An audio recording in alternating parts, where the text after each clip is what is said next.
IPL 2024లో భాగంగా Arun Jaitley stadium వేదికగా Gujarat Titans మ్యాచ్లో ఢిల్లీ క్యాపిటల్స్ కెప్టెన్ రిషబ్ పంత్ విధ్వంసం సృష్టించాడు. 5వ స్థానంలో బ్యాటింగ్కు వచ్చిన పంత్ గుజరాత్ బౌలర్లను ఊచకోత కోశాడు. అక్షర్ పటేల్తో కలిసి స్కోర్ బోర్డును పంత్ పరుగులు పెట్టించాడు.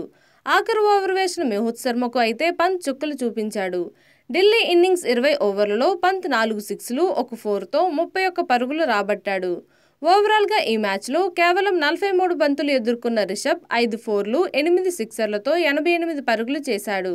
అతడి బ్యాటింగ్కి సంబంధించిన వీడియోలు ప్రస్తుతం సోషల్ మీడియాలో వైరల్ అవుతున్నాయి. ఇది చూసిన అభిమానులు వరల్డ్ కప్కు పంత్ రెడీ అంటూ కామెంట్లు చేస్తున్నారు. ధనుష్, నాగార్జున లీడ్ రోల్స్లో నటిస్తున్న భారీ మల్టీస్టారర్ చిత్రం కుబేరా. శేఖర్ కమల దర్శకత్వం వహిస్తున్న ఈ సినిమాలో రష్మిక మందాన హీరోయిన్గా నటిస్తున్నారు. ఇటీవల బ్యాంకాక్లో ఈ సినిమా చిత్రీకరణ జరిగింది. కాగా ఈ సినిమా కొత్త షెడ్యూల్ షూటింగ్ ముంబైలో ప్రారంభం అయింది. దాదాపు 2 వారాల పాటు సాగే ఈ షెడ్యూల్లో ధనుష్, నాగార్జున, రష్మిక మందానాలపై కీలక సన్నివేశాలను చిత్రీకరిస్తారట శేఖర్ కమల.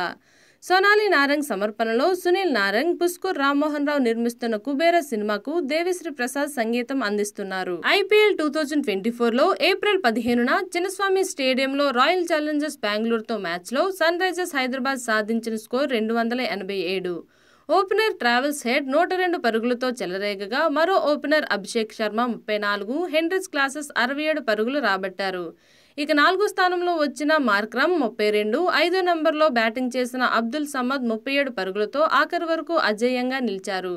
వీరి అద్భుత ఇన్నింగ్స్ ఫలితమే 287 స్కోర్. ఐపీఎల్ చరిత్రలోనే అత్యధిక స్కోర్. భారీ లక్ష్య ఛేదనలో ఆర్సీబీ ఆఖరి వరకు పట్టుదలగా పోరాడింది. కానీ 262 పరుగులకే పరిమితమై ఓటమిని ఆహ్వానించింది. ఇప్పుడు మళ్లీ ఏప్రిల్ 25న ఇరు జట్లు మరోసారి ముఖాముఖి తలపడనున్నాయి. 7-5 విజయాలతో 3వ స్థానంలో ఉన్న సన్ రైజర్స్ ఒకవైపు, ఇప్పటికే ప్లే ఆఫ్స్ రేస్ నుంచి దాదాపు నిష్క్రమించిన ఆర్సీబీకి మధ్య పోరు ఆసక్తికరంగా మారింది. టాలీవుడ్ బ్లాక్ బస్టర్ పెయిర్లో చిరంజీవి, విజయశాంతి జంట ఒకటి. స్వయం కృషి, అత్తకీముడు, అమ్మాయికి మొగుడు, కొండవీటి దొంగ, గ్యాంగ్ లీడర్ ఇలా దాదాపు 19 సినిమాలు వీళ్ళిద్దరు కలిసి నటించారు. పలు సినిమాల్లోనూ పోటాపోటీగా అన్నట్టు స్టెప్లేస్తూ ఆకట్టుకున్నారు.